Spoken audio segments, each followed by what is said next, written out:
हम लोग श्रीमद् भागवतम के तीसरे स्कंद के प्रथम अध्याय के 9 से 11 श्लोक को देखने का प्रयास करेंगे। और हम लोग सुन रहे हैं कि विदुर जी ने क्यों अपना घर को त्याग दिया, जो कि स्वयं भगवान को प्रिय था। वह घर क्यों त्याग दिया, उसके विभिन्न कारणों को सुन रहे हैं। और थीम वही है कि भगवान का, उनके भक्तों का अपराध हो रहा था वहां पे, इस कारण से वह घर को त्याग दिए। तो इस 9वें श्लोक में आप देखेंगे कि विदुर जी कहेंगे कि क्योंकि, या विदुर जी नहीं कहेंगे, क्षमा कीजिएगा, सुखदेव गोस्वामी कह रहे हैं कि जब भगवान जो अर्जुन के द्वारा भेजे गए थे दूत के रूप में, उनकी बात नहीं मानी गई धृतराष्ट्र के द्वारा, दुर्योधन के द्वारा, तब विदुर जी ने वो स्थान त्याग दिया, मतलब वो घर त्याग दिया। मेरे पीछे बोलिए। यदा ते पार्थ प्रहिता सभायां जगद गुरुर्यानि जगाद कृष्णः। यदा च पार्थ प्रहितः सभायां जगद्गुरुर्यानि जगाद कृष्णः। नातानि पुंसामृतायनानि राजोरुमेने क्षत पुण्यलेशः। नातानि पुंसामृतायनानि राजोरुमेने क्षत पुण्यलेशः। यदा च पार्थ प्रहितः सभायां जगद्गुरुर्यानि जगाद कृष्णः।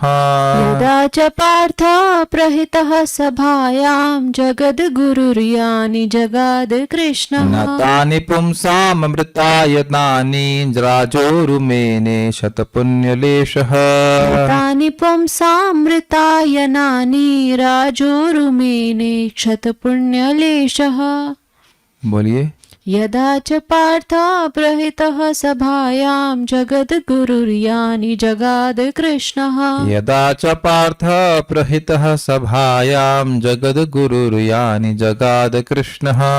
तानि पुंसामृतायनानि राजोरुमेने क्षतपुण्यलेशः। नातानि पुंसामृतायनानि राजोरुमेने क्षतपुण्यलेशः। क्या सभी को आवाज स्पष्ट सुनाई पड़ रही है? Is it okay?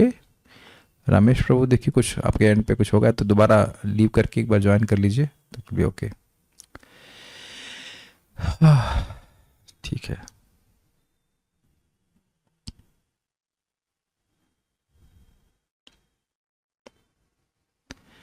अर्जुन ने श्री कृष्ण को जगत गुरु के रूप में धृतराष्ट्र की सभा में भेजा था, और यद्यपि उनके शब्द कुछ एक व्यक्तियों यथा भीष्म द्वारा शुद्ध अमृत के रूप में सुने गए थे, किंतु जो लोग पूर्व जन्म के पुण्य कर्मों के लेश मात्र से भी वंचित थे, उन्हें वे वैसे नहीं लगे।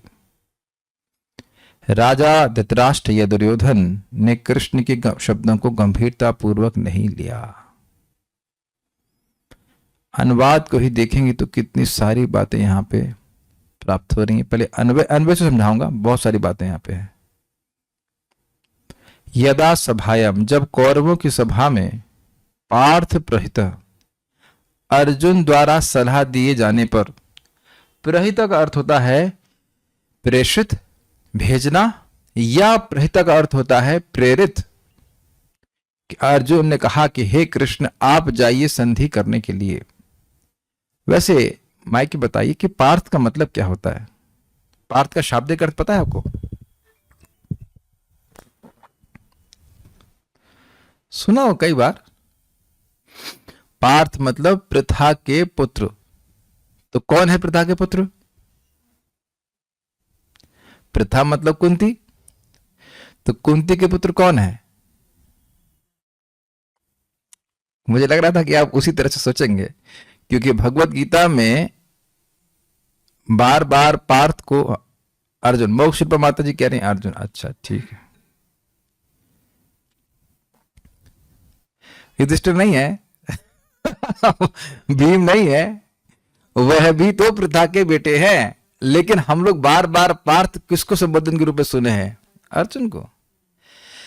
तो आचार्यों ने यह भी अर्थ लिया है कि पार्थ प्रहितता मतलब युधिष्ठिर महाराज के द्वारा। सभी लोग बोल रहे हैं अर्जुन अर्जुन अर्जुन। हाँ सही है, अर्जुन गलत उत्तर नहीं है, लेकिन क्या पार्थ का अर्थ केवल अर्जुन होगा? तो हम जानते हैं कि ये मंत्रणा विराट मतलब 13वें साल के बाद और युद्ध के पहले हुई थी, विराट नरेश के पास में दरबार में, जहां पे लोग पहले नौकरी कर रहे थे 1 साल के लिए।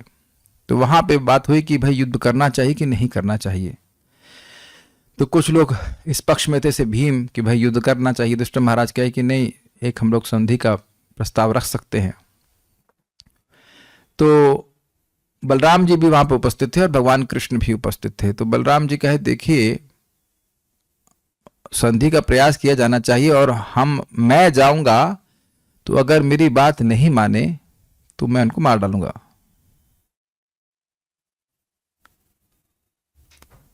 तो अब आप कृष्ण जाइए, क्योंकि आप बोलने में बहुत दक्ष हैं, आप तो हमको भी समझा लेते हैं।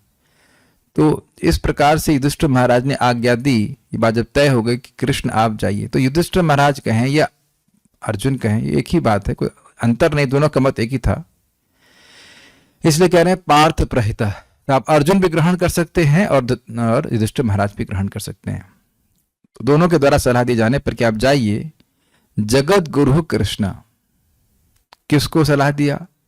जगत गुरु, जो जगत के हित उपदिष्टा है। गुरु मतलब हित का उपदेश देने वाला, गुरु का मतलब ही है हित का उपदेश देने वाला।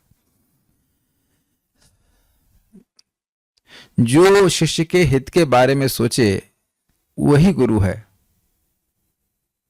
जैसे एक वैद्य है, वह अब अपने जो पेशेंट है उसके हित के बारे में सोचता है और हित के बारे में बताता है। यद्यपि कभी कभी हो सकता है कि जो पेशेंट क्या बोले, मरीज है, उसको बात सुनने में अच्छी ना लगे, लेकिन उसके हित के लिए होती है, इसलिए उसको अच्छा लगता है। जैसे मुझे कोई वैद्य कहता है, पता नहीं सारे वैद्य सब एक ही पार्टी के हैं, चावल बंद करना पड़ेगा। चावल क्यों बंद करना पड़ेगा? और उसके बाद दाल भी बंद करवा दी। दाल भी तो पानी पियेंगे क्या? और भुनी सब्जी भी आप नहीं खा सकते। अरे यार भूनना है तो पहले बोल दो ना, ये हमको क्यों भून रहे हो?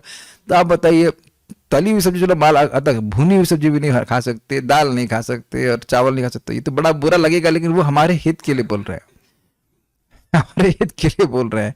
तो भगवान कृष्ण गुरु एक वैद्य के रूप में जा रहे हैं, समझा रहे हैं कि भाई बिना युद्ध के काम चल जाएगा। भगवान कृष्ण बोले भी थे बात कि भाई वह लोग क्षत्रिय हैं। आपने सुना था कि ये लोग 5 पांडव क्षत्रिय हैं, भाई ये लोग भिक्षा मांग के नहीं रह सकते हैं, ये लोग संतुष्ट हैं, आप 5 गांव दे दीजिए। कितनी सही बात कही थी। वस्ता राज्य तो पूरा उनका था, आधा राज्य भी दिया होता तब भी गलत था। राज्य पूरा युधिष्ठिर महाराज का था, उसमें भी देखिए कितने उदार कह रहे हैं कि 5 गांव दे दो तो ये है, मान जाएंगे, आप अपना पूरा राज्य शासन करिए, कोई आपत्ति नहीं है। लेकिन वह भी दुर्योधन को स्वीकार नहीं हो सका, उसको बहुत खराब बात लगी। देखिए आप प्रैक्टिकल सोचिए, वहां अगर आप मंत्री होते, 2 मिनट के लिए चले पांडवों के कौरवों की सभा में, तो आपको भाई बहुत अच्छी बात है, बहुत बढ़िया सेटलमेंट हो गया। मान लीजिए चलिए हम दुर्योधन की पार्टी में भी हैं, तब भी खुश होंगे, अरे वाह यार बिना झगड़े के 5 गांव में सेटलमेंट हो गया। मानेंगे कि नहीं मानेंगे? आपस में कोई भी देश झगड़ा कर रहे हैं, इतनी सी बात में चलो हम 5 गांव लेकर संतुष्ट हो जाएंगे, कौन देश नहीं मानेगा? तो कोई व्यक्ति खाली ही होगा जो ना माने। तो जगत गुरु भगवान श्री कृष्ण अर्थात जो पूरे जगत के हित प्रतिष्ठा, वह सभी का हित ही चाहते हैं। जैसे बात स्वयं कहते हैं, सुहृद सर्वभूता नाम, सही के सभी के सुहृद हैं। और गुरु मतलब वह हित जानते हैं, हित चाहते हैं और हित करने की क्षमता भी है। तो ऐसे संसार के गुरु भगवान श्री कृष्ण को जगत भेजे गए, यानी जो पुंसाम भीष्म आदि सभी विवेकवान व्यक्तियों के लिए अमृत अयनानी तानी। अमृत अयन, अयन का क्या अर्थ होता है? वेरी गुड, अयन का अर्थ होता है घर या आश्रय। और अमृत अयनानी का क्या अर्थ हुआ? अमृत का घर। तानी, जो शब्द भगवान ने बोले थे वह है भीष्म पितामह आदि मनुष्यों के लिए बहुत अमृत जैसे थे। वो अमृत का घर ही थे। अमृत का ग्लास कह लीजिए, जैसे इस ग्लास में अमृत पानी भरा हुआ है, तो ये जल आयन कह सकते हैं, जल का आयन है। तो भगवान के शब्द शब्द नहीं थे, वो अमृत थे। बात समझने का प्रयास कीजिए, भगवान जब भी बोलते हैं तो वो अमृत ही होता है, दो अर्थ में। एक तो अमृत के तो समान सुस्वादु होता है, और दूसरा जीवों को अमृतत्व प्रदान करने वाला होता है। मन मना भव मद भक्तु मदयाजी माम नमस्कुरु माम एवं युक्त एवं आत्मानम मत्परायणः। ये श्लोक लेकर के भक्त लोग जीते हैं, ये अमृत है भक्तों के लिए। और उसके बाद तव कथामृतम तप्त जीवनम कविभिरीडितम कल्मषापहम श्रवण मंगलम श्रीमदातत भुवि क्रीडन्ति ये भूरिदा जना। तव कथामृतम, तो दो अर्थ हुए इसके। गोपियां कह रही हैं कि आपकी कथा या आपके द्वारा बोली गई कथा। तब कथा मतलब आपकी कथा, तो आपनी की कथा बोलबेन ये बांग्ला में बोलते हैं, आप क्या कहेंगे, ऐसे शब्द बोलते हैं। आपनी की कथा बोलबेन, आप क्या कथा बोलेंगे। तो आपकी कथा का मतलब क्या हुआ। जैसे कोई बोलेगा कि क्या चल रहा है, वो शुभ कृष्णदास की कथा चल रही है। तो मेरी कथा चल रही है, मतलब यह तो नहीं कि मैं अपने बारे में बोल रहा हूं। मैं बोलूंगा, मैं बोल रहा हूं तो बोलेंगे कि शुभ कृष्णदास की कथा चल रही। किनकी कथा चल रही है, ऐसे शब्द प्रयोग करते हैं। किनकी कथा चल रही, फलाने महाराज की कथा चल रही है। तो क्या वो महाराज जी अपनी ही कथा सुना रहे हैं तो अर्थ यह है कि वो बोल रहे हैं। तो तब कथा का मतलब भगवान की कथा, भगवान जो बोलते हैं और भगवान के बारे में जो बोला जाता है। अरे यार उनकी कथा बंद करो, ऐसा बोलते हैं जगत में कि नहीं। अरे उनकी कथा बंद करो मतलब उनके बारे में बोलना बंद करो। तो वहां दोनों अर्थ होगा कि भगवान के बारे में जो शब्द होता है वह भी अमृत होता है, सुनने में बहुत अच्छा लगता है और अमृतत्व को प्रदान करने वाला होता है। व्यक्ति को तुरंत ही मृत्यु के चंगल से दूर कर देता है। प्रमाण है 2:3-17। आयुर्हरति वै पुंसाम उद्यनस्तंच यन्नसौ तस्य रते यच्छणो नीत उत्तम श्लोक वार्तया। निश्चित ही ये सूर्य उदय और अस्त होने के संग सबकी आयु को काट रहा है, केवल उस व्यक्ति को छोड़ करके जो भगवान की कथा में व्यस्त रहता है। तो अमृतत्व का गुण समझ में आ रहा है ना। जो भगवान की कथा को सुन रहा है वह मर नहीं रहा है, तो अमृत होगा कि नहीं। लेकिन कड़वा नहीं लग रहा है, सुनने में अच्छा लग रहा है और मृत्यु से पार ले जाने वाला। लेकिन इसको ऐसे भगवान के शब्दों को पुण्य लेशः च छतः, पुण्य कर्मों का लेश मात्र भी जिनका क्षीण हो गया था, जिनके पुण्य कर्म कम थे, क्षमा कीजिएगा, पुण्य क्षीण हो गए ये नहीं कह रहे हैं, पुण्यों का लेश भी क्षीण हो गया। लेश समझते, लेश मात्र सुना है, लेश मतलब बहुत थोड़ा। तो पुण्य लेश मतलब थोड़ा पुण्य, और थोड़ा पुण्य भी क्षीण हो गया तो इसका मतलब है कि पुण्य एकदम ही समाप्त हो गया। ये समझने का प्रयास कीजिए। आप सब लोग बहुत बड़े डोनर हैं। हाँ मक्खन लगा रहे, मक्खन नहीं लगा रहा। क्या आप कैसे कह रहे हैं भाई, आप अपने समय का जो सबसे मूल्यवान वस्तु है उसको भगवान की कथा में दे रहे हैं।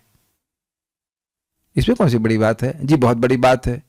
प्रथम स्कंद प्रथम अध्याय 2 श्लोक, उसमें वहां कहते हैं कि भागवतम को सुनने की इच्छा से ही भगवान हृदय में आ जाते हैं। सद्यो हृदय वरुद्ध तेत्र कृत भी सुश्रुष्ट भी तत्क्षणात्, उसी क्षण जैसे ही श्रीमद् भागवतम सुनने की इच्छा आई वैसे ही भगवान हृदय में ग्रस्त हो जाते हैं। क्यों? क्योंकि उसी क्षण भगवान के प्रति प्रेम जागृत होने लगता है और प्रेम के द्वारा प्रेम रशनया दत्तांग्री पद्मा, प्रेम की रस्सी से भगवान के चरण बांधे जाते हैं। तो अब एक व्यक्ति प्रश्न करेगा, अरे भाई जब इतना बड़ा लाभ है शास्त्र को केवल सुनने की इच्छा होने मात्र से, तो फिर सब लोग क्यों नहीं सुनते। तो क्या बोला गया है श्री स्वामी के द्वारा, पुण्य बिना तो श्रवण इच्छा न उत्पद्यते इति अर्थः।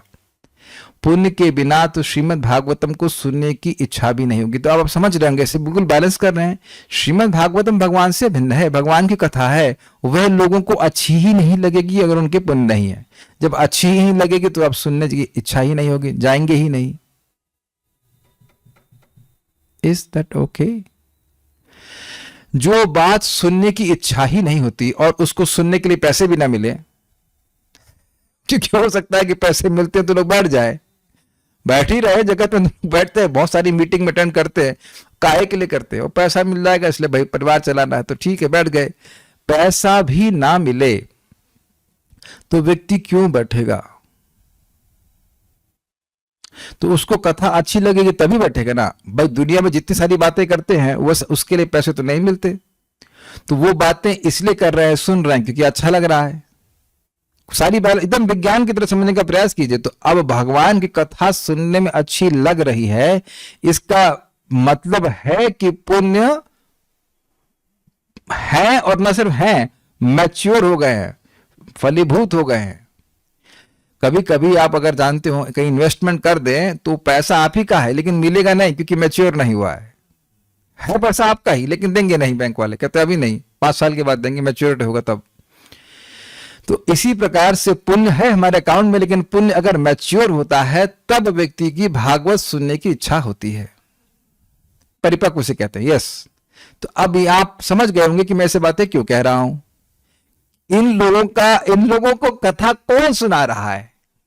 भाई मान लीजिए कि चलिए एक व्यक्ति अयोग्य है, वक्ता गीला है, गीला वक्ता समझते हैं जो बहुत बोर करे, ठीक से बोलना न जानता हो, न उसकी वाणी में कोई तेज है, न वाणी में कोई रस है, न कुछ, तो भाई कह सकते हैं कि ना हो गया भैया, वो दोबारा नहीं सुनना चाहते। लेकिन भगवान के समान अब बोलने में कौन प्रवीण है? हम सब लोग जो कुछ भी बोल पा रहे हैं, कुछ भी क्षमता है, वो तो भगवान से ही आ रही है ना। तो जिन भगवान से आ रही है वह बोलने में कितने मतलब अद्भुत होंगे, उसकी तो हम लोग कल्पना नहीं कर सकते। जबकि गोपे के कह रही मधुरया गिरावल गुवा क्या, आपकी वाणी से मधुर मधुर शब्द हैं, वह हमारे हृदय में एकदम बस गए, भूल नहीं पा रहे।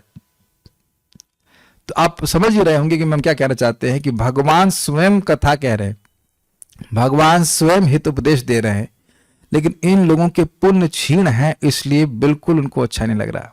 तो फिर प्रश्न रहेगा, अरे अगर किसी के पास पुण्य ना हो तो उसके पास धन संपत्ति कैसे आएगी? तो इनके पास तो बहुत राज्य था, सब कुछ था, तो कैसे कह सकते हैं कि पुण्य नहीं था? तो यहाँ पे आचार्यों ने बड़ा अच्छा टीका करी है, राज्य और धारण करने का पुण्य अब क्षीण हो गया था, इसलिए उनकी बुद्धि मारी गई थी और भगवान की बात को नहीं सुन रहे थे। समझ में आया आप लोगों को? ये बड़ी सुंदर टीका है।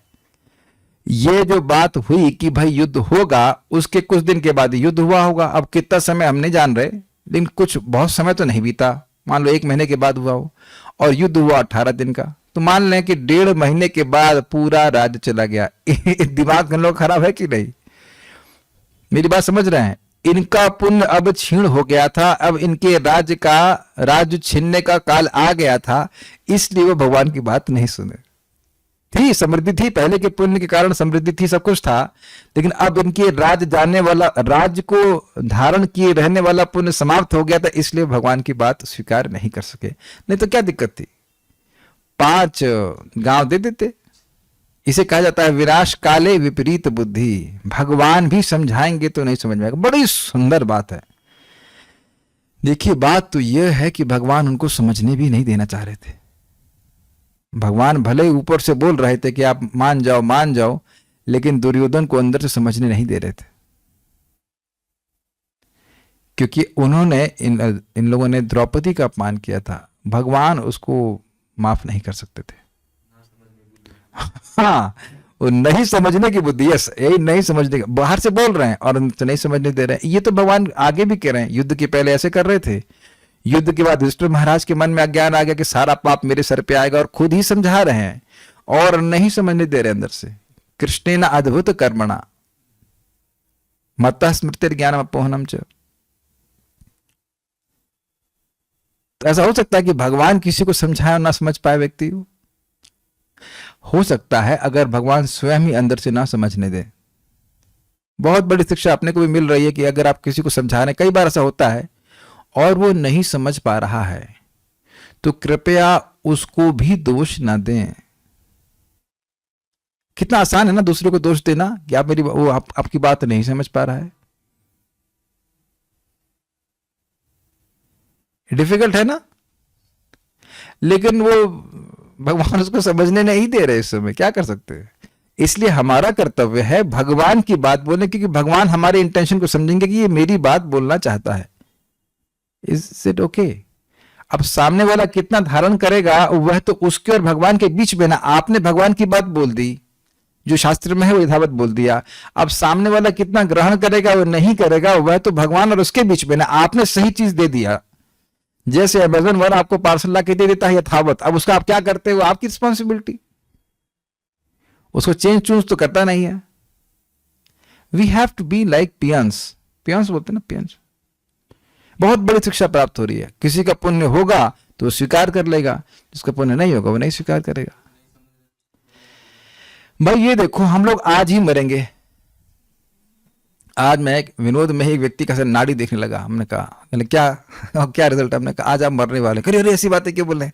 हमने कहा जिस दिन मरेंगे उस दिन आज ही होगा कि नहीं? ये गलत है।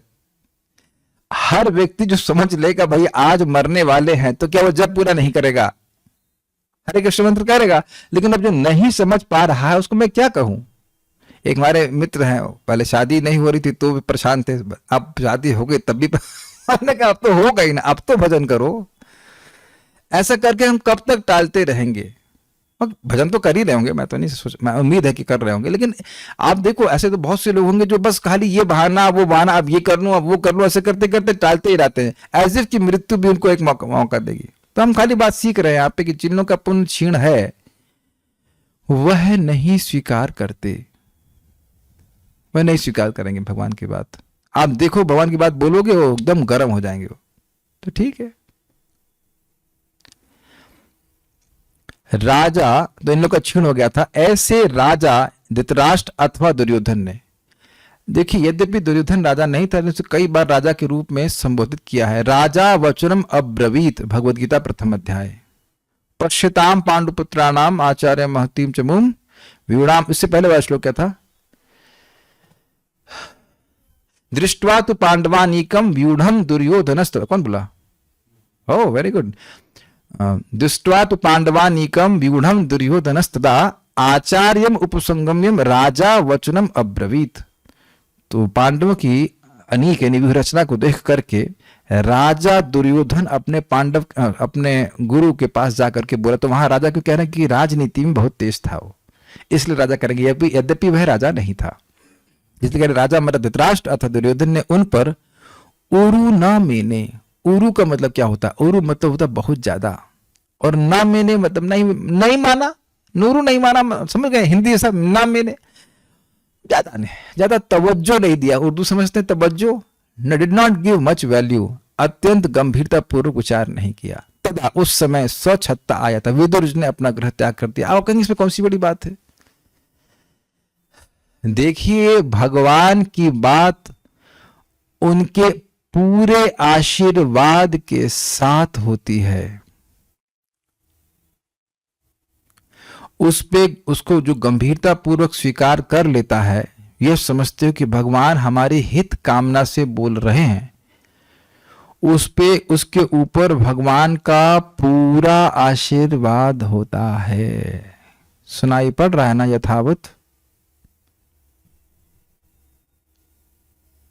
जो व्यक्ति भगवान की बात को, भगवान जिस उपाय को दे रहे हैं उसको शिरोधार्य करता है। समझते हैं शब्द सुना है आपने कि भाई मैं इसको अपने पूरे सामर्थ्य के संग पालन करूंगा, तो भगवान का पूरा सामर्थ्य उसके ऊपर होता है। दो बातें आपको बताऊंगा। एक तो आपको बिल्कुल स्पष्ट पता है, भगवान स्वयं गीता में बोल रहे हैं वक्ष्यामि हित काम्य इष्टोसी में, तुम मेरे बहुत प्रिय हो इसलिए मैं तुम्हारी हित कामना से बोल रहा हूं। परमम वच शुणु मये परमम वच, मेरे परम वचन को सुनो। मन मना भव मद भक्तो मद याजी माम नमस्करो, ये है भगवान के वचन। इसको भक्त लोग पूरी तरह से शिरोधार्य करते हैं। हमारे जीवन में चाहे कुछ भी हो, इन चार सिद्धांतों के अनुसार अपना जीवन हमने यापन करना है। भगवान का स्मरण करना है, भगवान का भक्त बनना है, भगवान की पूजा करनी है और भगवान को प्रणाम करना है, दुख में भी और सुख में भी। क्योंकि जो कुछ भी भगवान कर रहे हैं हम नहीं समझ पा रहे हैं, भगवान बिल्कुल ठीक समझ करके ही हमारे साथ ऐसा कर रहे हैं। जो कुछ भी कभी भी होता है, चाहे सुख हो चाहे दुख हो। भगवान का उपाय अमोघ होता है। अमोघ समझते हैं, जो कभी विफल न हो। और यहां वह भगवान की बात को नहीं मान रहे हैं। आप लोग विचार कर सकते हैं ऐसा क्यों कर रहे हैं? क्योंकि वह भगवान को भगवान नहीं मान रहे। वह अपना संबंधी मान रहे हैं, एक मनुष्य मान रहे हैं, मर्त बुद्धि से कहना चाहिए। और यही जब गुरु में हो जाती है तब व्यक्ति का पतन हो जाता है। अरे गुरु जी को क्या पता, गुरु जी क्या पता, ऐसे ही बोलते रहते हैं। इज वेरी क्यों श्रीला प्रभुपाद जी बोल रहे हैं the most important, the first instruction of the spiritual master is to chant 16 rounds of Hare Krishna mantra. क्या इससे और अधिक क्लियर प्रभुपाद जी कह सकते हैं कि गुरु का प्रथम आदेश है 16 माला का जप करना? क्या हमारी हम थोड़ा कठोर बोल देते थे कि क्लास में कठोर हूं मैं, अब प्लीज उसको वैसे ग्रहण कर लीजिएगा, मैं नहीं चेंज कर पा रहा हूं, प्लीज हेल्प मी आउट। लेकिन हम बहुत सॉफ्ट नहीं बोल सकते। क्या हम इतने बेवकूफ हैं कि इतनी बात भी समझ में ना आए? आप सब लोग अच्छे भक्त हैं, मैं चाहता हूं कि अच्छे बने रहें, इसलिए थोड़ा थोड़ा कठोर बोलता हूं। लेकिन जो नहीं कर रहे हैं या उसको रिप्लेस कर कुछ और इंस्ट्रक्शन सोच रहे हैं, तो फिर चैतन्य चरितामृत पढ़ के देख लीजिए, प्रभुपाद बिल्कुल स्पष्ट कह रहे हैं the first instruction of the spiritual master is to chant 16 round. तो आप कहेंगे कि हम दीक्षा लिए तो नहीं ना, तो लेना भी नहीं चाहते और बिना इस शिक्षा को ग्रहण किए दीक्षा लेना चाहते हैं, यानी दीक्षा के बाद भी वही क्षमा कीजिएगा, वही नाटक करेंगे जो हम दीक्षा के पहले कर रहे हैं। मेरा स्टाइल है, ऐसा ही है, क्या करूं मैं, मतलब प्लीज मैं चेंज नहीं कर पा रहा।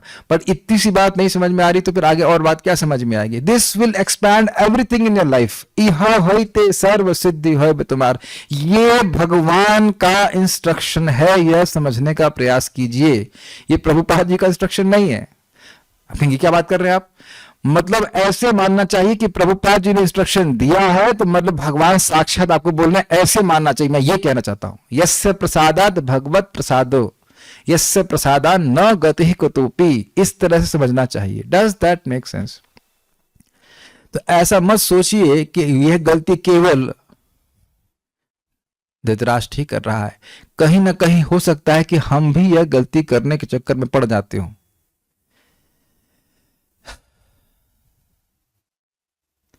महाप्रभु जो प्रेम प्रदान करने वाले हैं वह कह रहे हैं कि तृणादपि सुनिच। मैं तुमको बता रहा हूं रामानंद राय कि कैसे भगवान का प्रेम बड़ी आसानी से प्राप्त हो सकता है। जो परम पुरुषार्थ कहते हैं तृणादपि सुनिचेना तरुरपि सहिष्णुना अमान्य ना मान देना कीर्तनिया सुधारी। तो यदि मैं इस बात को नहीं समझ रहा हूं, भक्तों का भी सम्मान करने का प्रयास नहीं कर रहा हूं, तो हम भगवान की बात का निरादर कर रहे हैं। मैं यह नहीं कह रहा कि आप लोग कैसे करते हो भाई, लेकिन जब हम क्लास में होते हैं तो मैं ऐसे बात बोलनी पड़ती है। ये हमारे हित के लिए महाप्रभु बता रहे हैं। यह महाप्रभु कह रहे हैं कि जिसने एक बार भी कृष्ण का नाम लिया है वो दूसरों की निंदा नहीं करता है, तो उसका उद्धार मैं करूंगा। तो क्या ये भगवान की बात नहीं है? तो भक्त लोग ये बात सुन करके ओह मैं गलती कर रहा था, ठीक है भगवान मैं प्रयास करूंगा आपकी बात को पालन करने का, एटलीस्ट हमें एफर्ट मारना चाहिए। Is it okay? तो भगवान का आशीर्वाद हम पर होता है। बहुत अच्छी बात यहाँ पे। हम सब लोग धृतराष्ट्र एंड कंपनी नहीं है, लेकिन कुछ डेमोनियक प्रिंसिपल अगर मन में है तो उसको भी दूर करने का प्रयास हम लोगों को करना चाहिए।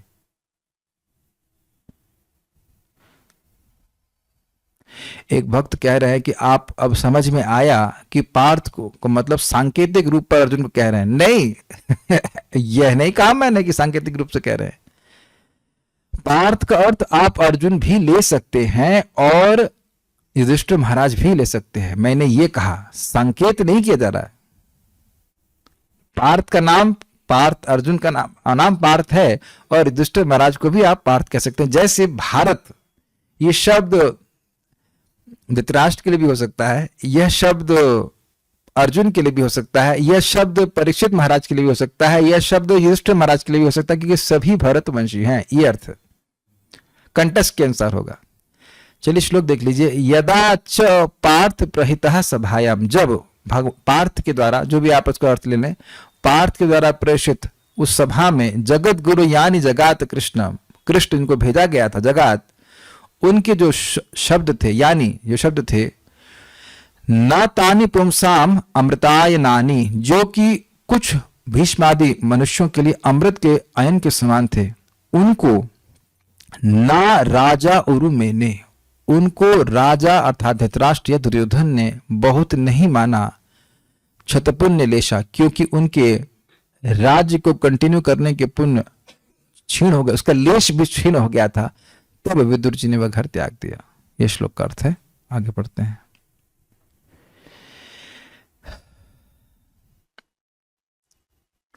श्रीधरी, अर्जुन के द्वारा दूत के रूप में भेजे गए भगवान श्री कृष्ण कौरवों की सभा में आकर भीष्म इत्यादि के लिए अमृत श्रावी जिन वचनों को कहे, उन वचनों का राजा अर्थात धृतराष्ट्र अथवा दुर्योधन ने सम्मान नहीं किया, क्योंकि राजा धृतराष्ट्र का सारा पुण्य समाप्त हो गया था। किस प्रकार के पुण्य? जब आप कह रहे हो राजा, तो राजा तो मतलब पुण्यात्मा होगा, तभी ना राजा बना। तो कैसा पुण्य? तो कह रहे उनके सुख, प्रसिद्धि अथवा संपत्ति आदि के पुण्य नष्ट नहीं होते, क्योंकि पुण्य नष्ट होते तो तुरंत चला जाता है सब कुछ। अपितु राज्य पर शासन करने के पुण्य नष्ट हुए थे। उससे भी दुखी होकर विदुर जी ने अपने ग्रह का परित्याग कर दिया। यह समझ में आई लाइन? भगवान की बात नहीं माने तो क्या परिणाम हुआ? उनका राज्य पूरा ही चला गया। यही दुर्योधन अब तालाब के किनारे पड़ा रहेगा, जांघें टूटी रहेंगी और कोई पानी पूछने वाला भी नहीं होगा। जिस माथे पर पूरे विश्व का राज मुकुट था, उस सर के ऊपर जहां तो हम स्मरण आ रहे, भीम ने लात मारी थी। ये दुर्गति को प्राप्त होगा और ये सब बहुत जल्दी होने वाला है। देखिए, एक बात बहुत अच्छी एक भक्त ने कही कि अपराध वह नहीं होता है जो हम मानते हैं, अपराध वह होता है जो भगवान मानते हैं। काफी इंटरेस्टिंग है। कभी कभी कोई कह सकता है कि हम नहीं मानते कि हमने उस व्यक्ति के प्रति अपराध किया है या उस भक्त के प्रति अपराध किया है। तुम नहीं मानते हो, लेकिन भगवान तो मानते हैं ना। तो दुर्योधन को कभी लग ही नहीं रहा था कि मैंने कुछ गलत किया है, कुछ नहीं इसको लग रहा है। एक के बाद अधर्म, एक के बाद एक अधर्म किया जा रहा है, लेकिन उसे कुछ भी नहीं हो रहा था। लेकिन भगवान उस अपराध को गिन रहे थे और इस कारण से उन लोगों को दंड प्राप्त हुआ। नहीं समझने दिए। तात्पर्य, जगत गुरु भगवान कृष्ण ने दूत कार्य स्वीकार किया और अर्जुन द्वारा नियुक्त होकर वे शांति मिशन में राजा धृतराष्ट्र की सभा में गए। एक प्रश्न भक्त लोग कभी कभी करते हैं कि पांडवों को इतना दुख क्यों मिला? श्रील प्रभुपाद जी समझाते हैं, the Pandavas were completely malleable in service of Lord Shri Krishna. क्या मतलब है? जैसे किसी मेटल को क्या बोलेंगे, धातु को आप किसी भी तरह से मोड़ सकते हैं, ऐसे पांडव थे। जैसी भी परिस्थिति में भगवान रखना चाहें वो वैसे ही राजी थे। और इस कारण के, इस प्रकार के अनकंडीशनल, क्या बोला जाएगा उसको हिंदी में, अहेतुकी प्रेम के कारण भगवान उनसे बंध गए थे। हर परिस्थिति में वे भगवान का आश्रय ले रहे थे, भगवान की सेवा कर रहे थे, भगवान के प्रति प्रेम उनका कम नहीं हुआ, भगवान का अनुग्रह ही मान रहे थे। बड़ी अद्भुत बातें, बोलना आसान है लेकिन सामान्य भक्त के लिए करना कठिन है। तो भगवान भी उनके प्रेम से इतना बंध गए कि वह जो करवाना चाहते थे भगवान करने के लिए उत्साहित थे। एक उतना कर दिया रो धो करके, वो अलग बात नहीं है। He was eager to serve them because they were eager to serve him. ये आप अपने जीवन में देखना कि अगर भगवान की भक्ति करने का आग्रह है तो भगवान सारे रास्ते खोल देंगे, सारी बाधाएं हटा देंगे। यद्यपि लगता है कि ये बाधा नहीं हटेगी। अब कुछ बातें तो हम अपने रियलाइजेशन से ही बोल रहे हैं, यहाँ पे बहुत ज्यादा रियलाइजेशन तो नहीं है, लेकिन इतनी बात समझ में आती है कि हाँ, जो अगर आपकी भागवत पढ़ने की इच्छा है तो या समझने की इच्छा है तो भगवान सारी व्यवस्था करेंगे, कर रहे हैं, करेंगे नहीं बोलूंगा मैं, कर रहे हैं। हम अपने जीवन में बोल रहे हैं, बाकी का तुमको पता नहीं। बाकी लोग तो शायद भगवान के अंश नहीं होंगे तो पता नहीं, है ना, आपकी मदद नहीं करेंगे। आप लोग कम अंश है ना भगवान के, मैं पूरा अंश हूं नहीं, सब बराबर से अंश है। दोनों लड़कों को खिलाते हैं ना आप लोग, कि एक को कम खिलाते हैं, कभी कभी खिलाते हैं, नहीं दोनों ही लड़के भाई दोनों को बराबर खिलाते हैं। ये तो मैं अब देखो जिस जीवन में हो रही है उसको तो बोलने में कोई शर्म नहीं आती, लिख के मैं दे सकता हूं कि यदि भागवत पढ़ने की इच्छा है, जब करने की इच्छा है तो कोई बाधा नहीं आएगी। अगर आ भी रही है तो भगवान उसको नष्ट कर देंगे, क्योंकि भगवान आपसे ज्यादा चाहते हैं कि आप जब कीजिए, आपसे ज्यादा चाहते हैं कि आप भागवत पढ़ें। मेक सेंस, आपसे ज्यादा चाहते, जैसे बच्चों से ज्यादा चाहते हैं माता पिता कि लोग पढ़ जाएं क्योंकि ये तो आपको इसमें कोई अपवाद तो है नहीं, सारे माता पिता चाहते हैं कि बच्चा पढ़ ले, बच्चा भले ना पढ़ना चाहे लेकिन माता पिता जरूर चाहते हैं। तो जो सुविधा हो आपको मिली थी कि नहीं मिली थी, मेरे माता पिता तो सारी सुविधा देते थे। अच्छा टेबल लैंप चाहिए, टेबल लैंप तुरंत, टेबल चाहिए, टेबल कुर्सी सब। पढ़ने की इच्छा नहीं दे सकते लेकिन व्यवस्था तो सारी दे सकते हैं कि नहीं है कि नहीं, गलत तो नहीं मान कह रहा ना कुछ। ये अपने जीवन में आप देखिएगा।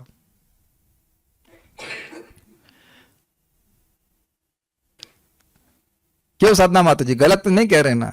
माता जी का बीपी लो हो रहा था, मकान कैसे बिकेगा मेरठ का, ये सब बिक गया, आराम से आ गए वृंदावन में। Is it not? Just see, हम नाम लेकर के बोले, मेरे ले सकते हैं नाम लोग तो, जस्ट लोगों को अन्य लोग सजा देने के लिए। हाँ आ गई, उनकी बहुत तीव्र इच्छा थी और कार्तिक के 4 दिन में तो आएंगे, हमेशा के लिए आ गई। ठीक है, प्रश्न कर रहे हैं कि अननोइंगली अपराध हो जाते हैं तो प्रभु जैसे हम सोचें,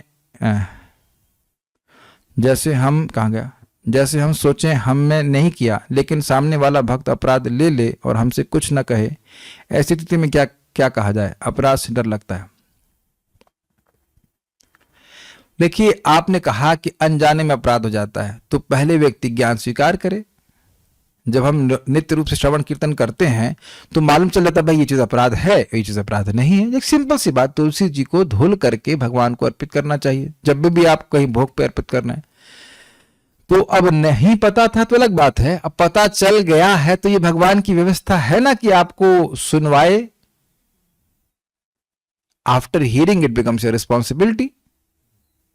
बिना नहाए भी जब कर सकते हुए कोई अपराध नहीं है, तो स्पष्ट लिखा गया है। लेकिन अगर आप भगवान के लिए भोजन बना रहे हैं तो गंदी अवस्था में भोजन बनाना या भोजन अर्पित करना ये सब चीज अपराध है। तो सुन लिया तो उसको अप्लाई कीजिए। हाँ, अब उसमें भी बात आती, मान लीजिए बहुत बीमार हैं और कोई नहीं है, तब आप उसी अवस्था में बनाइए, क्या कर सकते हैं? तो वो तो एक आपातकाल बात है। बात इसीलिए श्रवण कीर्तन करने से व्यक्ति समझ में आता है कि ये अपराध है और ये अपराध नहीं है। भगवान वो सुनने का मौका दे रहे हैं, इसका मतलब है कि चाहते हैं कि अपराध से निवृत्त हो जाए। जैसे यहां भगवान स्वयं गए समझाने के लिए, एक बात अपनी तरफ से पूरा प्रयास किया कि लोग समझ जाएं। अब ये नहीं समझा तो क्या कर सकते हैं?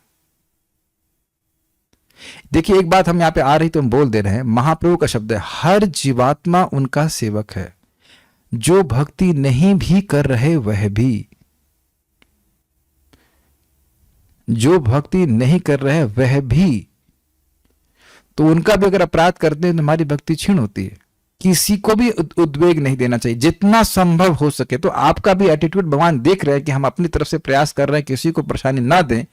तो भगवान भी फिर ऐसा तो नहीं कि वो एकदम यमराज की तरह बैठे हुए हैं, भगवान दया करते हैं।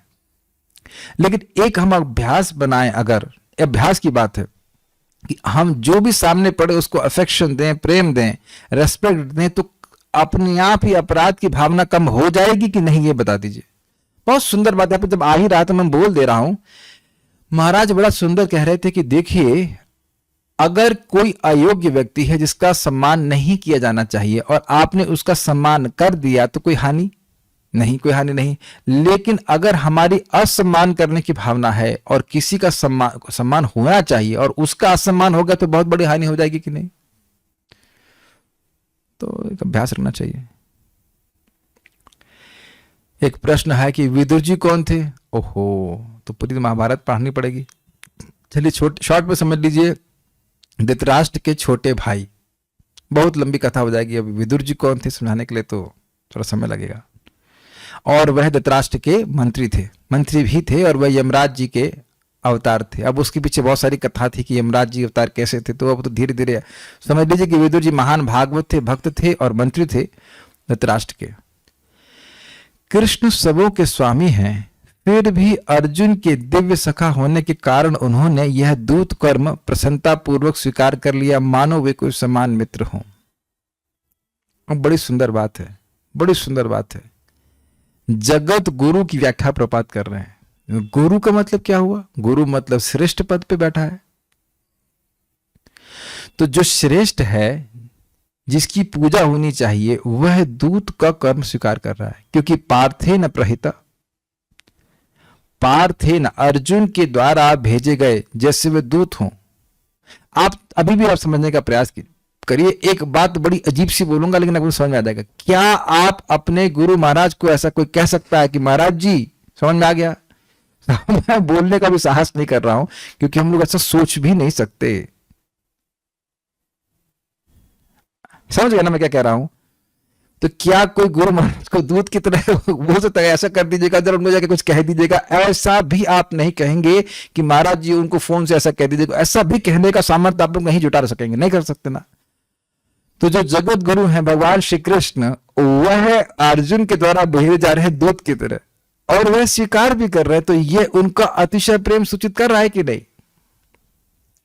तो आप कहेंगे जब वो इतनी रेस्पेक्टेबल पोजीशन पे हैं, भगवान पूरे जगत के गुरु हैं, उनको शर्म नहीं आ रही? नहीं शर्म आती है, ये नहीं शर्म आती है भाई। यह बात थोड़ा समझने का प्रयास करने के उदाहरण से, एक बार विंस्टन चर्चिल जानते हैं, ब्रिटिश अंपायर की जब वर्ल्ड वॉर 2 चल रहा था, तो उसमें वह प्राइम मिनिस्टर थे, बड़ी शक्तिशाली पोजीशन पे थे।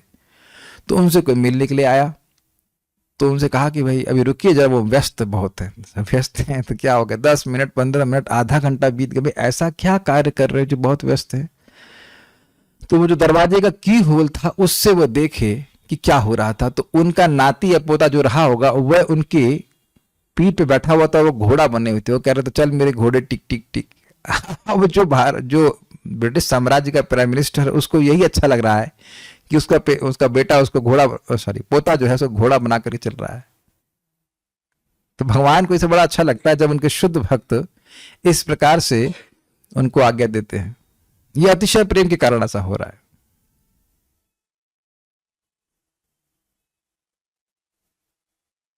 एक बड़ी सुंदर बात बताऊं, मैं नाम नहीं रख रहा, एक भक्त बता रहे थे, इस्कॉन के सन्यासी, शुद्ध भक्त है, और एक दिन एक कार्यक्रम हुआ, होता ना शनिवार का प्रोग्राम, जो कुछ भी हो, तो महाराज प्रवचन और दी, सब कुछ हुआ। तो भक्त लोग बहुत थक गए थे, तो बर्तनों को छोड़ दिए। वो रात में जो भगवान के मतलब जो भगवान ने वगैरह छोड़ देंगे, तो महाराज जी खुद ही जाकर उसको मारने लग गए। तो भक्त लोग आके देखे, कह रही ये तो महाराज आप ऐसा क्यों कर रहे हैं? कहते नहीं, मुझे लगा था कि तुम थक गए होगे, तुम ऐसा कर देता हूं। Everyone wants to serve. Krishna also want to serve. भगवान को बहुत अच्छा लगता है अपने भक्तों की सेवा करने में। जैसे भक्तों का आग्रह है सेवा करने का, वैसे भगवान का भी आग्रह है। तो इसलिए कह रहे हैं कि ऐसा वो कार्य किए मानो एक समान मित्र हो।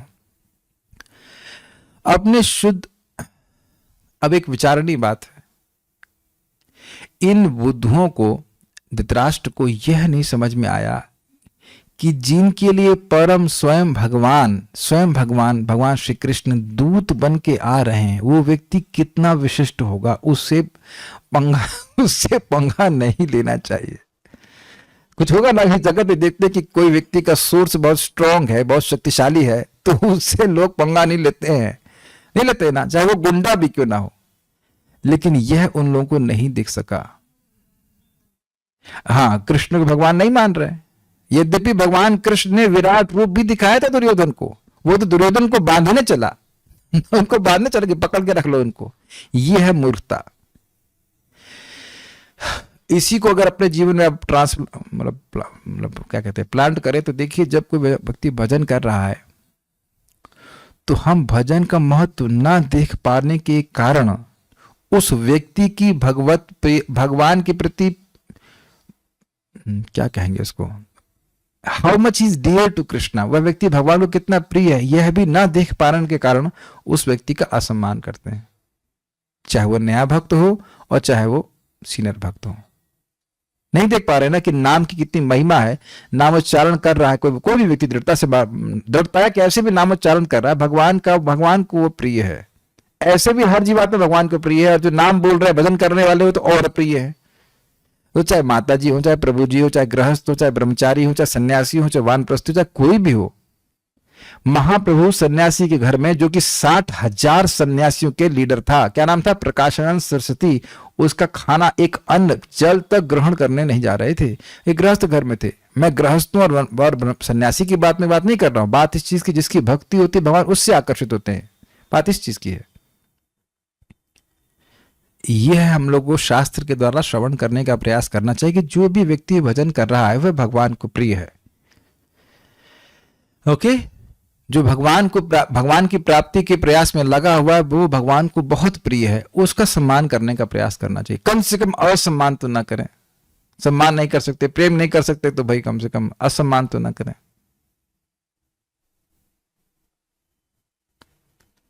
ठीक है। अपने शुद्ध भक्तों के साथ भगवान के बर्ताव का यही अनूठापन है। अच्छा, एक और रुचिकर बात है कि देवता लोग ऐसे सेवक नहीं बनते हैं। केवल भगवान ही अपने भक्तों को अपने आप को देते हैं, देवता लोग नहीं देते।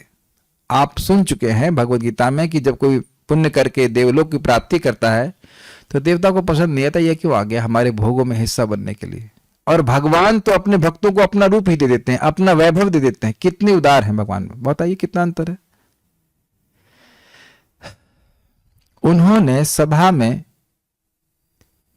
जाकर शांति के विषय में बातें करी। इस संदेश का आस्वाद भीष्म तथा अन्य प्रमुख जनों ने किया, जिसमें कि विदुर जी भी थे, क्योंकि यह संदेश स्वयं भगवान के मुख से निकला था। कितनी सुंदर बात है। कौन सा श्लोक याद आ रहा है गीता का? मुखम पद्मात विनिस्तृतः सकृत गीता मृत स्नानम संसार मल नाशनम। ये तो है ही, और एक और भी शब्द इसमें आता है, मुखम पद्माद विनिस्तृतः। भगवान मुकुंद, मुखम पद्माद श्लोक भूल रहा हूं, किसी को याद हो तो कोट कीजिएगा। इंट्रोडक्शन में, गीता के इंट्रोडक्शन में है कि भगवान के मुख कमल से ये अमृत निस्सृत हुआ है। मुखम पद्माद विनिस्तृतः, भगवद गीता का।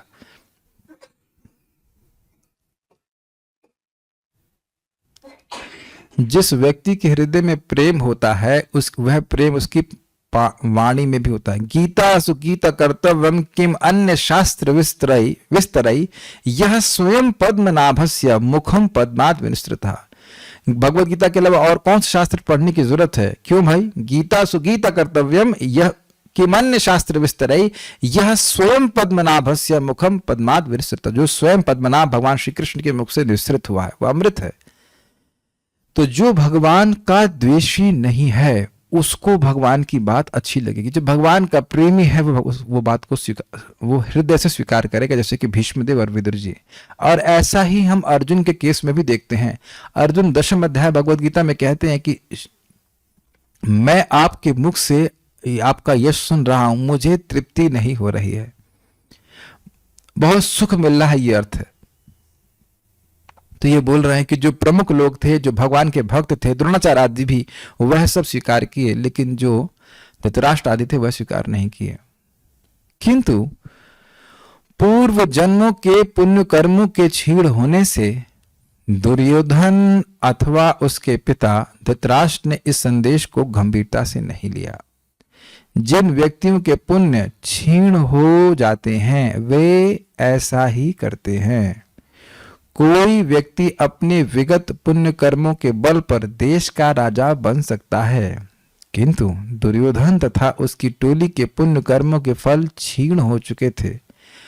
अतएव उनके कार्यों से स्पष्ट हो गया था कि वे पांडवों के पक्ष में अपना राज्य खोने वाले थे। समझ में आया? सारा बैलेंस कर पा रहे हैं कि चलो तुम अपने पुण्य के कारण कुछ समय के लिए राज्य जरूर प्राप्त कर लिए, लेकिन जब तक पुण्य नहीं रहेगा तब तक व्यक्ति उस स्थिति में स्थायी रूप से वर्तमान नहीं रह सकता। जैसे बलि महाराज, आगे आप देखेंगे, जबरदस्ती युद्ध करके बल्कि कह सकते हैं अपने प्रताप से बिना युद्ध किए इंद्र का पद प्राप्त कर लिए। लेकिन उनके गुरुजी उनको अश्वमेध यज्ञ करवाए, क्योंकि वो जानते हैं कि बिना 100 अश्वमेध यज्ञ किए व्यक्ति को इंद्र का राज्य स्थायित्व से प्राप्त नहीं हो सकता। इसीलिए 100वें अश्वमेध यज्ञ में ही भगवान वामन देव गए और उसको रुकवा दिया। बहुत थक गए हैं, ठीक है।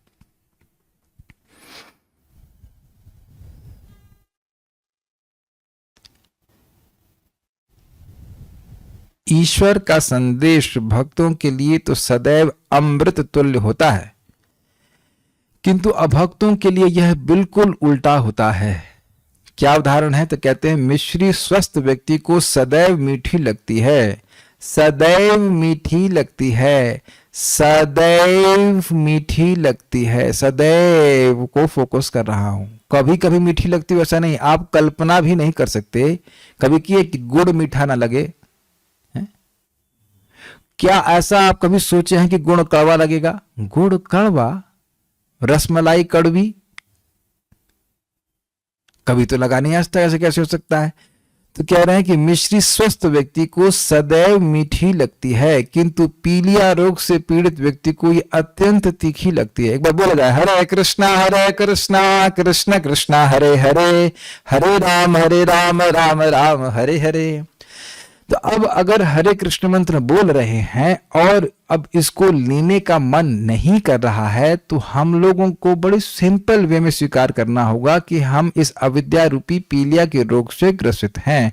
इसमें अपनी भर्त्सना करने की कोई जरूरत नहीं है।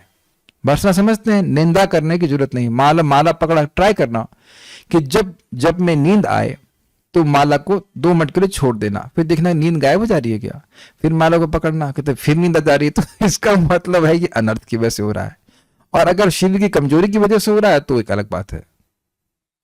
हो सकता हो कि हम यहाँ बोल रहे हैं तो एजुकेशन दे देना हमारा कर्तव्य है। हमको अभी मालूम चला विटामिन डी और B12 की कमी की वजह से शरीर में कमजोरी रहती है, तो उसको पूरी पहले कर लीजिए, टेस्ट रिपोर्ट ले लीजिए, कोई इसकी वजह से नहीं हो रहा है।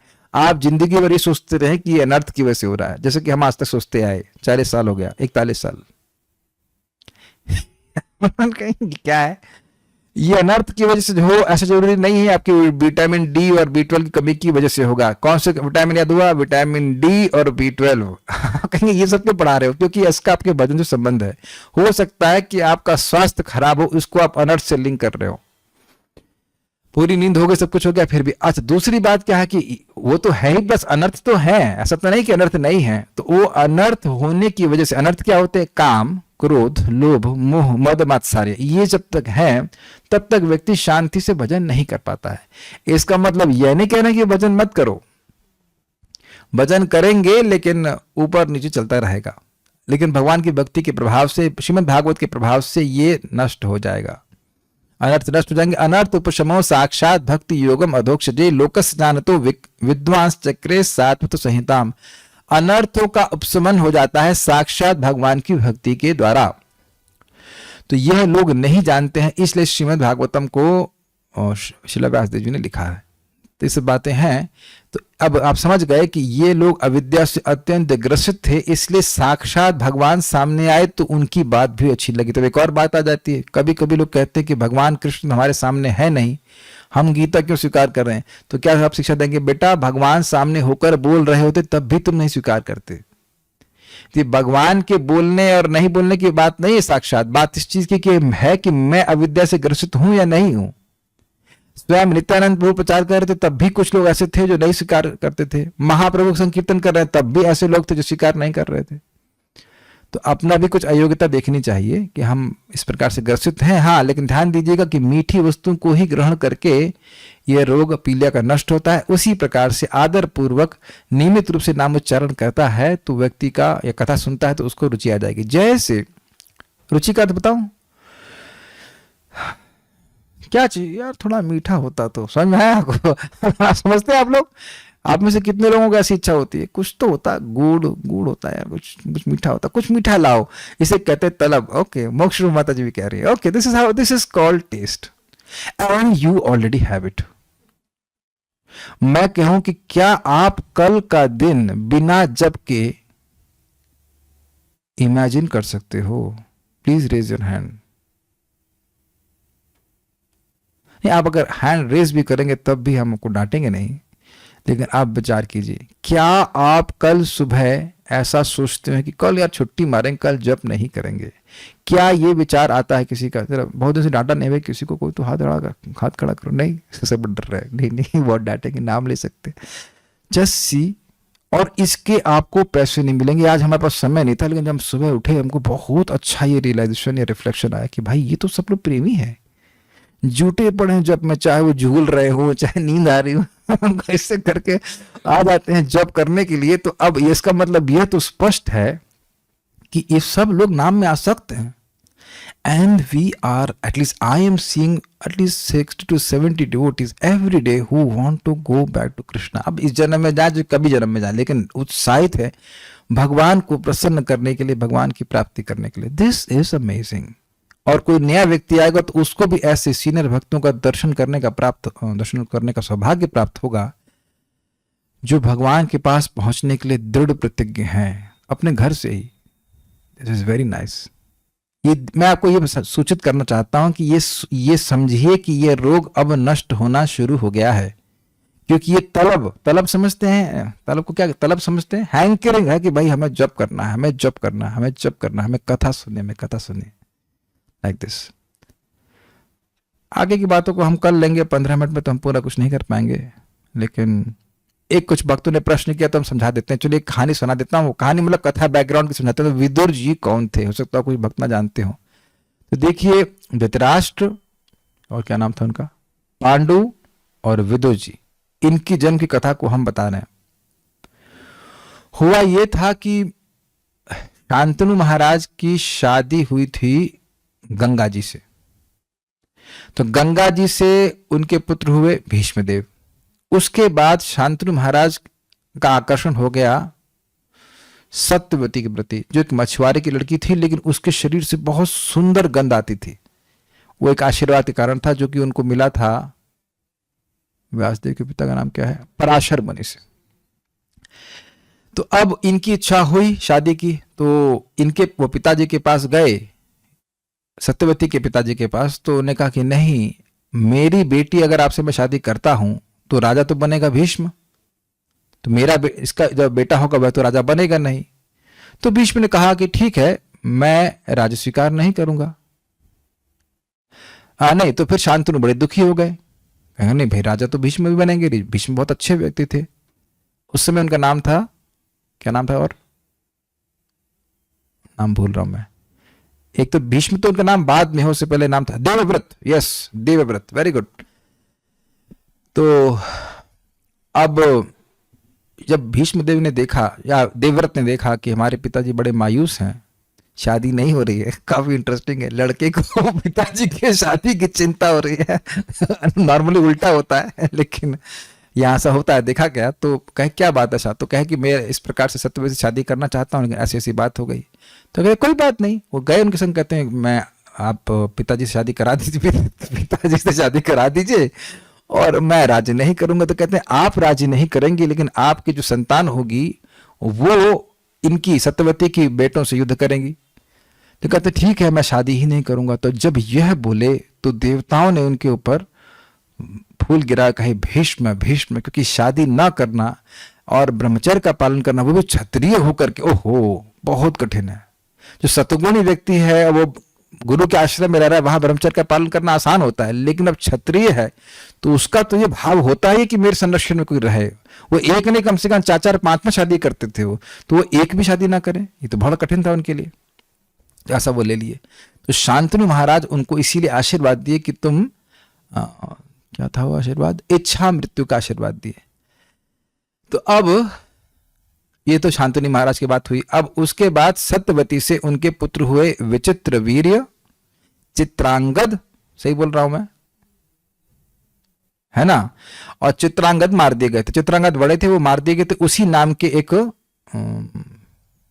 क्या बोलते हैं, गंधर्व के द्वारा उनसे युद्ध हुआ तो चित्रांगद मर गए थे।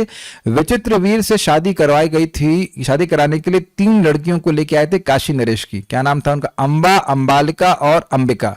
अब कौन सी वाली शिखंडी बनी तुमको नहीं पता, लेकिन दो रह गई इनके साथ विचित्र वीर के संग, लेकिन विचित्र वीर की मृत्यु हो गई।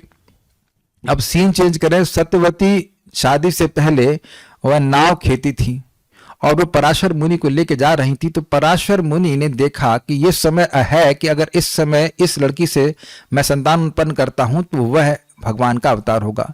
तो उन्होंने उनको प्रपोजल, कहते हैं ऐसे कैसे हो सकता है, मेरी शादी नहीं हुई। तो कहते हैं नहीं, आपका मतलब आप डिस्टर्ब नहीं होगा, आपकी जो भी है प्योरिटी डिस्टर्ब नहीं होगी और संतान हो जाएगी। तो अब वह सब तरफ वो कर दिए थे, फॉग को क्या बोलते हैं, धुंध कर दिए, और उनके द्वारा तुरंत संतान उत्पन्न होगी। तो व्यासदेव जी किसके बेटे हो गए? सत्यवती के। ये बात जानना जरूरी है। तो व्यासदेव जी कहे कि मैं तपस्या करने जा रहा हूं मां, लेकिन जब भी आपको जरूरत होगी आप मुझे बुलाना, मैं आ जाऊंगा। तो खैर वो तपस्या करने निकल गए। अब वापस सीन चेंज कर लीजिए, विचित्र वीर की मृत्यु हो गई और अभी राज्य का कोई उत्तराधिकारी नहीं है। तो अब सत्यवती ने भीष्मदेव को कहा कि आप अपनी भाभियों के द्वारा संतान उत्पन्न करें। उस समय अलाउड था। तो ने कहा नहीं, मैं ऐसा नहीं कर सकता, मैंने तो व्रत लिया हुआ है, किसी भी सूरत में ऐसा नहीं कर सकता। तब बड़ी दिक्कत हो गई। तब उनको व्यासदेव जी का स्मरण हुआ। तो व्यासदेव जी उनको स्मरण किया और व्यासदेव जी आए और उन्होंने कहा कि देखिए, अगर ये दोनों रानियां, अब जो भी नाम हो, अंबा अंबाल का कोई वक्त बता रहा है कि कुछ मैसेज आया क्या?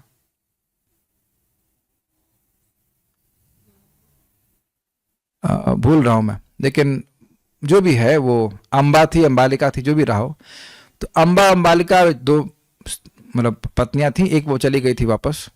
तो उनको कहा कि अगर ये लोग 1 साल तक तपस्या करती हैं तो मैं बहुत सुंदर रूप में इनके पास आऊंगा और इनको संतान दूंगा। लेकिन अगर यह तपस्या नहीं करती हैं तो मैं बहुत भयावह रूप में आऊंगा और यही उनकी तपस्या होगी और मेरे द्वारा इनको बहुत प्रतापी पुत्र प्राप्त होंगे। समझ पा रहे हैं कथा को? तो अब जो भी रही वो पहली वाली आई उनके पास और हाँ, सत्यवती ने कहा नहीं, तपस्या का मौका नहीं है, आप संतान इनको प्रदान करिए। माता जी कह रही हैं कि अंबा थी, तो ठीक है अंबा ही होगी, नाम हमको भूल, उसमें मिस्टेक हो जाता है। तो अंबा मान लीजिए पहले आई। तो अब वो सोच रही थी कि भाई ये विचित्र वीर के भाई हैं तो बड़े सुंदर लगते होंगे। समझ रहे ना भाई, विचित्र वीर बड़े सुंदर लगते थे, तो यह भी इनके भाई होंगे तो ये बड़े सुंदर होंगे। ये सोच किया, जैसे दरवाजा खोला तो भाई एकदम तपस्वी वेश में थे। क्या नाम था उनका? व्यासदेव जी। तो उसको देख करके तो आंखें बंद कर ली। तो इनके संग से जो संतान हुई वो बोले व्यासदेव की ये अंधी होंगे, तो वो हुए धृतराष्ट्र। लेकिन उनके पास 10,000 हाथियों का बल था, बहुत शक्तिशाली थे धृतराष्ट्र। लेकिन अब वह राजा तो बन नहीं सकते थे, वो तो अंधे थे। तो फिर अब दूसरी वाली को बुलाया गया, अंबिका रही होगी, ठीक है। तो अंबिका और अंबालिका बोल रहा है, चलो ठीक है, ओके। तो अंबिका और अंबालिका, तो सेकंड वाली अंबालिका आ गई। भाई नाम में गड़बड़ हो सकता है, उसको आप हमको माफ कीजिएगा, आप लोग सर्च करते रहेंगे। तो अंबालिका जब आई तो उसके बाद जैसे ही व्यास ने दरवाजा खोला तो व्यासदेव जी के भयानक रूप को देखकर वो पीली पड़ गई, आंख तो बंद नहीं करी। तो इस कारण से पांडु, यानी पांडु मतलब पीला, तो वह लड़का जो हुआ वह पीले रंग का हुआ। वह भी बड़े प्रतापी थे, दिग्विजयी थे, लेकिन थोड़े बीमार रहते थे। और उसके बाद फिर से व्यासदेव जी आए तो कुछ समय के बाद तो मालिका ने, जो भी रहा हो, पहली वाली ने बोल दिया एक दासी को जाने के लिए। तो दासी ने बड़ी सुंदर तरह से सेवा करी व्यासदेव जी बड़े प्रसन्न हुए। तो उनके द्वारा विदुर जी की उत्पत्ति हुई। लेकिन अब क्योंकि दासी को भेज दी तो वह तो राजा बन नहीं सकता था, क्योंकि दासी पुत्र थे। तो ये थे विदुर जी। तो उम्मीद है कि आपको बात समझ में आ गई होगी महाभारत की। कुछ और बातें कुछ कह रहे हैं लोग तो हम देख सकते हैं।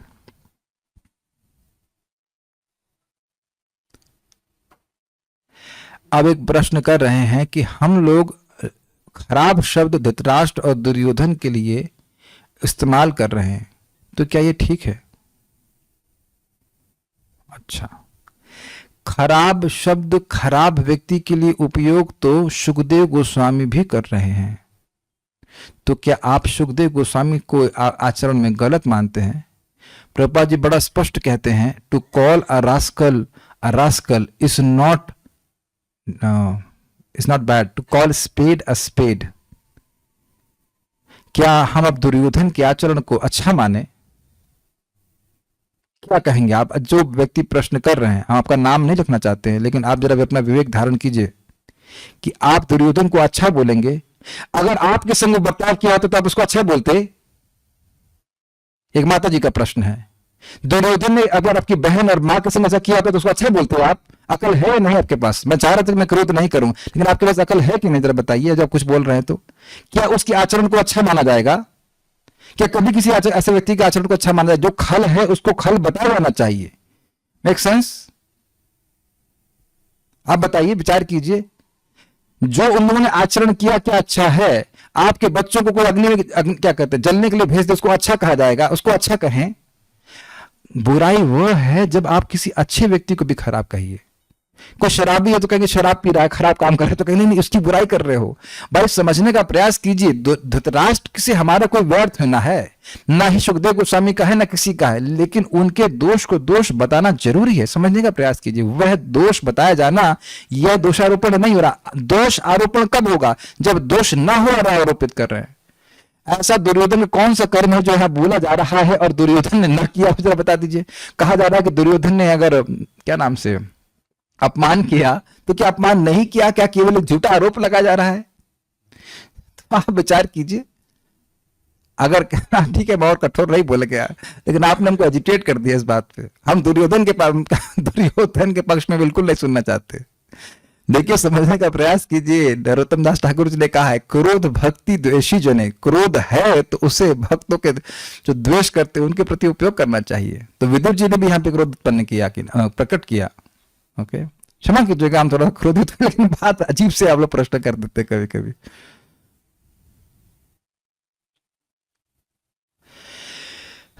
एक भक्त पूछ रहे हैं कि अपवित्र अवस्था में तुलसी जी को हम लोग स्पर्श तो नहीं कर सकते हैं, तो क्या जप भी नहीं करना चाहिए? नहीं, जप में आप जप कर सकते हैं, जप किसी भी अवस्था में कर सकते हैं, लेकिन हाँ, तुलसी जी के पत्ते को अपवित्र अवस्था में नहीं तोड़ना चाहिए। ये बात सही है। जो नियम शास्त्र का है वैसे स्वीकार कर लेना चाहिए। और क्या कह रहे हैं? अच्छा, तो कोई माय क्वेश्चन और समथिंग एल्स, हमको पता नहीं क्या क्वेश्चन था, लेकिन टाइपिंग से जो समझ में आया वो है हमको, जो हम उसके हिसाब से गुस्सा भी हो गए, उसके लिए क्षमा चाहेंगे। लेकिन पॉइंट इज दैट कि जब हम किसी खराब व्यक्ति को खराब बोल रहे हैं तो उसका कारण है। हम का मतलब शास्त्र बोल रहा है, उसका कारण है कि अन्य लोग समझें कि ऐसा कार्य नहीं करना चाहिए, ऐसा कार्य नहीं करना चाहिए, ये कार्य गलत था। सुखदेव गोस्वामी ऐसे खूब डांटेंगे, जैसे पूतना लोक बालकनी, बच्चों को मारने वाली, बालक हाथिनी, ऐसे ऐसी गाली देंगे वो, तो वो सही है ना? पूतना को मिस यूनिवर्स तो नहीं कह सकते ना, उसको अच्छा तो नहीं कह सकते, साध्वी तो नहीं कह सकते, है कि नहीं? हाँ, माला पे करना चाहिए, माला पे करना चाहिए, टेंशन मत लीजिए। ठीक है, विल स्टॉप। मेरे गुस्से को आप लोग क्षमा कीजिएगा। हमें खाली, हम दुर्योधन रन पार्टी के खिलाफ हैं, हमको दुर्योधन बिल्कुल पसंद नहीं आता। ओके, हरे कृष्णा। श्रीमद् भागवतम की जय, श्रील प्रभुपाद की जय, निताई गौर प्रेमानंदे।